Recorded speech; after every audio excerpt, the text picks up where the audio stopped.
ibu, bapak agama, bapak masyarakat, serta adik-adik yang hadir pada hari ini.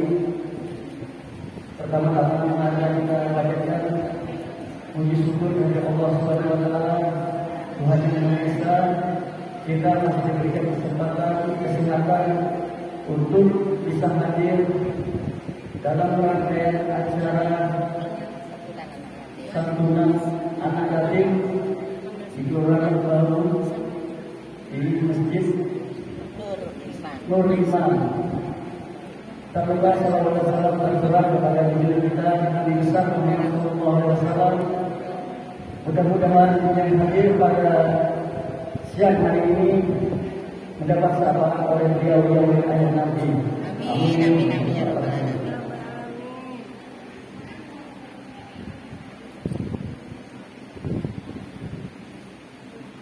Alhamdulillah kita dapat bertemu dan bersilaturahmi dalam acara peringatan 10 Muharram dan santunan anak yatim pada siang hari ini. Tidak banyak yang dapat saya sampaikan. Yang terpenting, kami sangat mengapresiasi sekali pada kegiatan siang hari ini. Mudah-mudahan dapat meningkatkan kualitas iman dan takwa kita kepada Allah Subhanahu wa taala.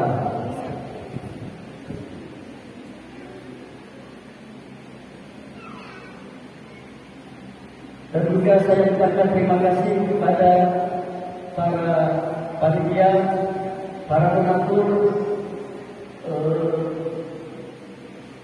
yang telah melaksananya acara kegiatan santunan anak yatim pada siang hari ini. Kami atas nama kelurahan mengucapkan terima kasih yang sebesar-besarnya kepada panitia ya. Mudah-mudahan acara ini dapat berjalan lancar setiap tahunnya. Amin. Amin. Kepada adik-adik, mudah-mudahan sehat walafiat. Amin. Mungkin itu saja dulu untuk memberikan waktu yang dapat saya sampaikan. Lebih kurang saya mohon maaf. Wassalamualaikum warahmatullahi wabarakatuh. Waalaikumsalam. Selanjutnya hikmah 10 Muharram yang akan dibawakan oleh guru kita Haji Muhammad Ibda. Monggo waktu dan tempat dipersilakan.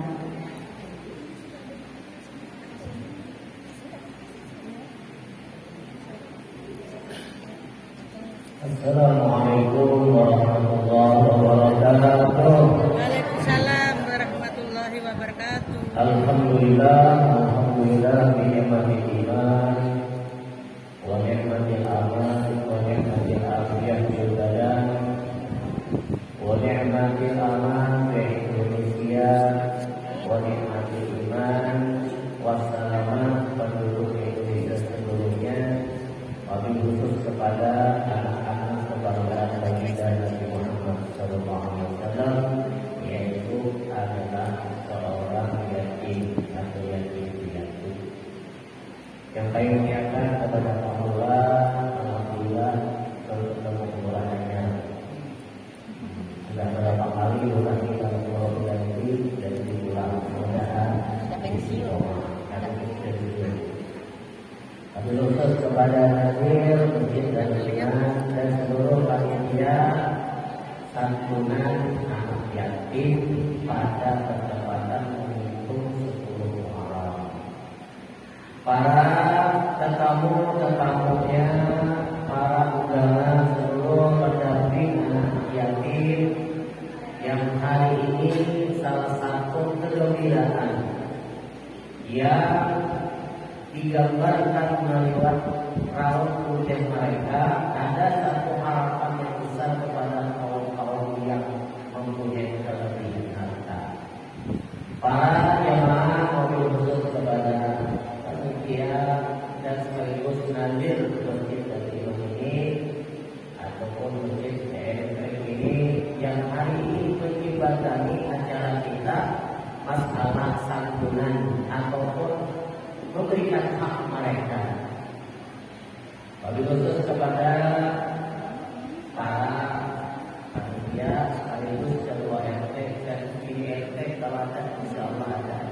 Begitu juga kalau pada salah nanti siapa ibu siapa jadi zaman dan bahas ada Amin ya Allah. tapi kayaknya langsung macet itu.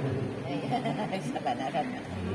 Jadi para donatur yang telah menyisihkan sebahagian harta mereka, kita mengapresiasi kepada ibu-ibu karena di TikTok mereka berjumlah sekian aku baca.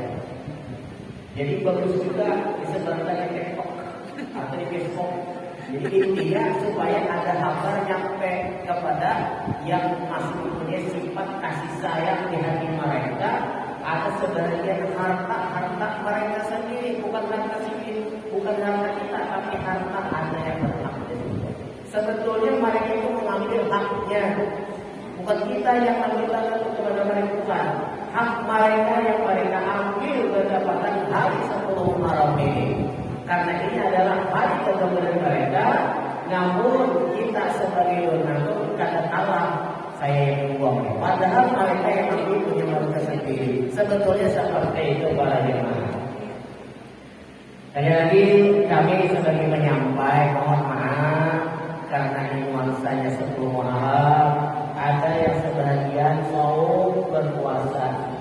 Karena 10 Muharram ini sebetulnya dalam sunnah itu disunahkan berpuasa bagi yang kepingin puasa. Kenapa ada puasa Asyura bukan gugur? Oh, ada kalau sekarang orang kampung-kampung kita bikin gugur Asyura. Padahal gugur itu tidak didapatkan dari Asyura. Asyura itu bahasa Arab 10 Muharram. Cuma kenyamanan ngomong gugur Asyura. Ya. Jadi kita klarifikasi menjelaskan supaya paham ini jangan ditularkan kepada anak kita karena itu menjadi dilema yang kurang bagus. Karena apa? Orang yang bikin 10 Muharram ini dengan lingkungan gugur Asyura itu bagus saja gugurnya, tapi yang bagusnya ada ibadah di situ yaitu puasa Asyura 10 Muharram. Cuma orang kampung ada repot, lalu diganti dengan gugur Asyura. Sudah paham ya? Jadi kalau ada gugur Asyura, ganti sekarang. Oh, puasanya 10 Asyura, makanannya gugur. Oke, lanjut. Itulah namanya kita ganti, bukan gugur Asyura. Oke, ya. Cuma itu keadaan kampung kita sudah tidak bisa diubah lagi karena sudah berjalan lagi jadi kebiasaan. Nah, oke lanjut. 10 Muharram ini sebetulnya banyak kejadian yang Allah tampakkan kepada hamba-hambanya di muka bumi ini. Nah, 10 Muharram ini sebetulnya cerita yang sangat membahagiakan khusus para nabi-nabi. Bukan hanya yatim, tapi sekarang kalau kita cerita hari 10 Muharram sebetulnya cerita itu adalah hari rayanya anak yatim. Padahal bukan hanya anak yatim, namun cerita itu bersumber kegembiraan seorang nabi-nabi yang karena itu selamat daripada ujian Allah. Jadi 10 Muharram ini tanda syukur kita kepada Allah karena terlepasnya para nabi-nabi dari ujian Allah. Satu, Nabi Allah Ibrahim. Ya, Nabi Allah Ibrahim punya anak siapa? Nabi Ismail. Kemudian yang kedua siapa lagi? Nabi yang lepas daripada ujian Allah, Nabi Musa. Siapa lagi? Nabi Isa. Siapa lagi? Banyak nabi-nabi. Nabi Yunus. Nah, ketika 10 Muharram ada cerita yang sangat dahsyat yang terjadi kepada para nabi. Ingat ketika 10 Muharram Nabi Allah Ibrahim alaihissalam dibebaskan oleh Allah dari apinya Namrud. Namrud. Namrud adalah musuh Allah. Ketika Namrud ini ingin membakar hidup Nabi siapa tadi? Nabi Ibrahim alaihissalam. Ketika 10 Muharram itu Allah memuliakan Nabi Ibrahim. Lalu ketika 10 Muharram lepaslah Nabi Ibrahim daripada terbakarnya badan Ibrahim. Karena ada bacaannya. Siapa yang hafal? Bacaan yang tidak hangus api. Karena Nabi Ibrahim pernah diajar oleh Allah. Qul ya naru kuni bardan wa salaman ala Ibrahim. Ketika Nabi Ibrahim berada di dalam api unggun yang begitu besar, yang begitu tidak bisa diganti, Nabi Ibrahim dengan kalam Allah, dengan firman Allah lalu membaca kalimat tersebut, Qul ya naru kuni bardan wa salaman ala Ibrahim. Kata Allah, Qul, katakan oleh wahai Ibrahim, ya naru kuni, wahai api, kuni, jadikan bardan itu orang bahasanya bacaan ketika kita kena air panas, cepat bacaan itu ayat insyaallah cepat tapi kalau hati yang banyak itu, kalau panas hati, nanti juga air aja sudah. Nah, ya ada kalau panas hati, yang banyak kemudian memboleh, bawa dulu. Nah, lanjut. Satu sudah yang selamat dari gangguan siapa? Namrud laknatullah. Kenapa jadi Namrud ini marah dengan Nabi Allah Ibrahim? Sebabnya dengan cerita Nabi Allah Ibrahim ini menghancurkan Tuhan-Tuhannya orang-orang yang disebut Bani Israil. Lalu Nabi Ibrahim ini dimarahin, dikutuk oleh rajanya, lalu ditangkaplah Nabi Allah Ibrahim. Ketika 10 Muharram Allah lepaskanlah dari api itu. Lalu ulama-ulama fikih sepakat bagi kita orang Islam hanya boleh membuat api unggun. Nah, mirip-mirip kita membakar Nabi Ibrahim. Tapi kalau sekarang, apalagi buat pramuka, api unggunnya gini lah. Padahal itu adalah menyerupai Namrud membakar. Kemudian kayunya yang mampu, yang ingin membakar Nabi itu cuma kayu yang sekarang ini, kayu yang banyak bahasanya orang sebelah kan. Kayu apa itu kan? Kayu apa itu yang sering dikasih hias-hias itu? Nah, kayak apa? Kayak unggun itu. Yang dikasih hias-hias kalau orang sebelah. Kayu cuma. Nah, makanya kita punya tanaman di rumah, jangan sekali-kali nanam pohon itu di depan rumah. Enggak bagus, ekor durian aja dah, cuma enggak. Karena itu sebab kayu itu aja yang mau dijadikan membakar tubuh. Nah, jadi orang Islam jangan menanam kayu itu, karena tampaknya kayu inilah yang doyan mau membakar Nabi Allah Kemudian binatangnya yang ngangkut kayu itu dari siapa? Satu-satunya binatang yang mau ngangkut kayu itu tadi adalah hemar, keledai. Bukan kambing, bukan sapi, bukan unta, bukan gajah, tapi semua itu tidak mau dilakukan oleh binatang kecuali satu yang mau, keledai saja. Makanya keledai tak boleh dimakan, haram hukumnya makan keledai. Jadi binatang itulah satu-satunya yang mau ngangkut kayu itu tadi. Nah, itu sejarah Nabi Allah Ibrahim dibakar oleh Namrud. Oke, lanjut cerita lagi mendengar ya. Ini Namrudnya ada di Lebawi. Ini Namrudnya di dalam bapak. Karena kalau orang nambahin.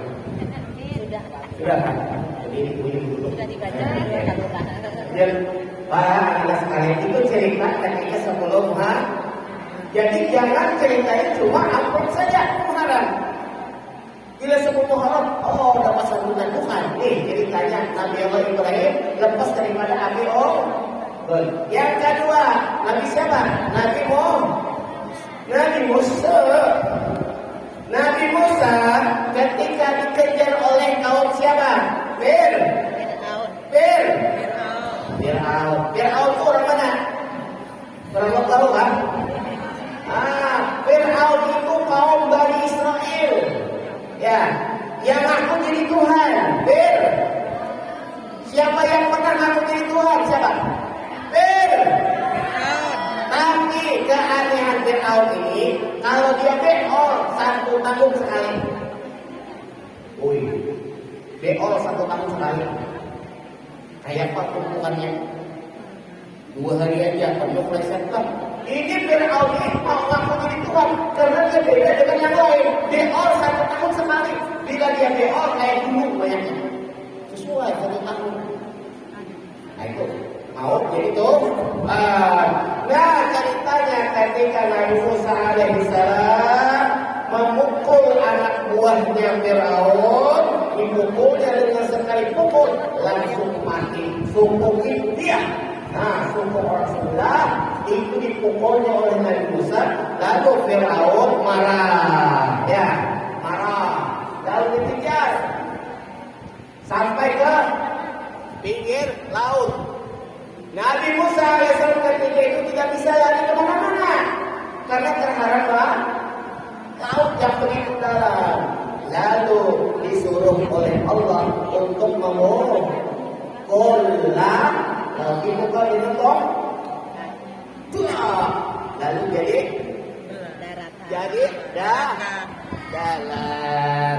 jalannya luar biasa. Ketika sudah dipukul, ini bertepatan 10 Muharram. Ketika Allah memerintahkan Nabi Musa untuk memukul tongkat di tengah laut, maka terbelah laut tadi, timbulah jalan yang luas. Di saat itulah, lalu Nabi Musa beserta umatnya lewat jalan laut. Keretanya selamat. Sebabnya kenapa kereta ini jadi laju betul? Karena menurut riwayat yang dikendarai oleh Nabi Musa itu kudanya kuda cewek. Kalau kita lihat cewek, mau nggak? Jadi di menurut cerita Nabi Musa ini kendaraannya yang dikendarai itu kudanya cewek. Fir'aun kudanya laki-laki. Kayak apa laki-laki dan cewek? Kiki. Sekalinya kuda Fir'aun ini memberi harapan. Akhirnya kuda Fir'aun pada saat lagi dikejarnya. Karena ngejar cewek. Tidak sadar sudah kaum Nabi Musa ini berang, tetap aja kudanya Fir'aun tengah. Akhirnya dipukul lagi laut itu menjadi maka ketika itulah terjadi 10 Muharram. Berarti kita bersyukur lepaslah Nabi Ibrahim daripada kejaman Namrud dan lepaslah Nabi Musa dari kejaman Fir'aun. Satu lagi Nabi siapa? Nabi Yunus alaihissalam. Bagus sekarang Yunus. Tapi biasanya Yunus orang Bugis. Ya, berarti Nabi Yunus orang Bugis bukan. Ya, orang Bani Israel. Nah, Nabi Yunus ini ketika menyampaikan Islam, menyampaikan agama, dibenci oleh umatnya. Dibawa ke suatu tempat namanya laut di dalam kapal. Lalu Nabi Yunus tadi dilempar ke dalam laut.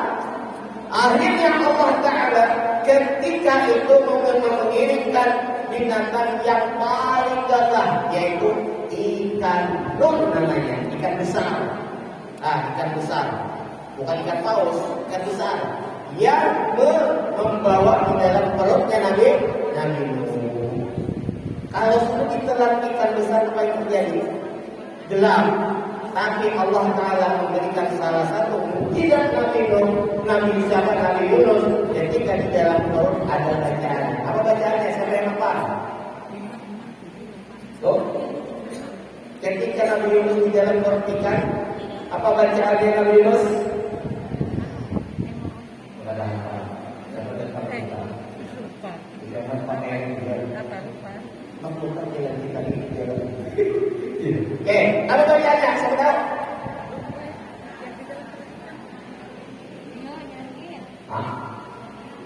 Nah, bacaannya ketika Nabi Yunus alaihissalam di dalam perut ikan besar, bacaannya enak saya. La ilaha illa anta subhanaka inni kuntu minadz dzalimin. Lalu orang mengatakan itu namanya tasbih Nabi Yunus, padahal bukan tasbih, itu bacaan. Selamat datang di ucapan. Alhamdulillah. Ini kita Muharram. Nah, sudah pernah 10 Muharram banyak kejadian ya. Nabi Yunus dimakan tapi kan tiap-tiap dimakan mati. Ternyata itu namanya adalah keajaiban yang Allah beri kepada Nabi Yunus, karena Nabi Yunus seorang nabi. Nabi mempunyai mukjizat. Apa mukjizat Nabi Yunus? Tidak bisa dimakan dagingnya oleh binatang ikan, bahkan ikan sendiri yang mati. Kenapa jadi mati? Karena Nabi Yunus punya amalan. Apa amalannya tadi? La ilaha illa anta subhanaka inni kuntu minadz dzalimin. Itu amalan supaya kita terhindar daripada fitnah. Apalagi zaman sekarang fitnah duit, fitnah pangkat, fitnah kecantikan, fitnah suami selingkuh. Ya itu. Baca la ilaha illa anta subhanaka inni kuntu minadz dzalimin. Berapa kali Nabi Yunus membaca ketika itu yang sering dibaca oleh tiap malam di pesantren? 2000. Berapa, Bu? 2000 banyaknya. 2375. Tapi kalau diganti Bang 200 juta 375 juta rupiah, siapa yang mau? Nyata ya? Nah ini tamsilnya bacaan Nabi Yunus ketika itu setotal jumlah 2375. Apa yang terjadi kepada ikan? Ikan ini malah di dalam laut naik ke dasar. Ke dasar sambil mengantarkan Nabi Yunus ke pinggir pantai. Dibuka mulutnya ketika Nabi Yunus melihat terang, lalu Nabi Yunus keluar. Ketika itu juga binatang yang menelan Nabi Yunus mati, alias ini mampu. Berkat bacaan la ilaha illa anta subhanaka inni kuntu minadz dzalimin. Ini dalam satu riwayat boleh diamalkan siapa saja sebagai hikmah bagi kita supaya tidak terjadi fitnah-fitnah yang lain. Ini bacaan Nabi terjadi kapan? 10 Muharram. Hebat dah 10 Muharram. Makanya 10 Muharram ini bukan hanya hari anak yatim, tapi kegembiraan para nabi. Nabi Allah seperti Nabi Ibrahim. Nabi siapa lagi? Nabi Musa. Siapa lagi? Nabi Yunus. Kalau 10 Muharramnya siapa yang gembira saat ini? Anak-anak yatim. Nah, yang gembira yang punya duit. Puja apa puja? Ibu hati-hati, jangan menggembira macam-macam. Bila hari 10 Muharram yang gembira itu sebetulnya yang punya duit. Kenapa? Karena bisa menyalurkan. Ya. Oke? Adakah saatnya duit kita bisa disalurkan? Ada nanti. Ketika 10 Muharram, sebetulnya 10 Muharram ini adalah bukan kita yang menyalurkan. Memang mereka yang ambil sebetulnya karena hak mereka. Ya, cuma kita yang punya duit itu cuma dipilih saja. Tapi orang punya duit tidak perlu akui dengan sejenis terbaik. Yang punya padahal punya anak ya, punya janda rawat atau janda hanyar sama. Anak janda hanyarnya. Ada palorang. Janda rawat adalah Jangan kau menjaganya jangan. Jomblo Allah. Oke. Bukan hanya janda aja, maksudnya orang yang di bawah, ya di bawah itu boleh. Jangan kita pilih janda aja. Karena mesti orang yang kata mampu saja. Itu biasanya. Itu ayat ini ya, ada yang itu, anaknya 12 kan, mamanya seorang anak. Sama tuh yang kedua, sama tubuh sendiri, jadi bukan pilih yang tinggal aja ya Pak.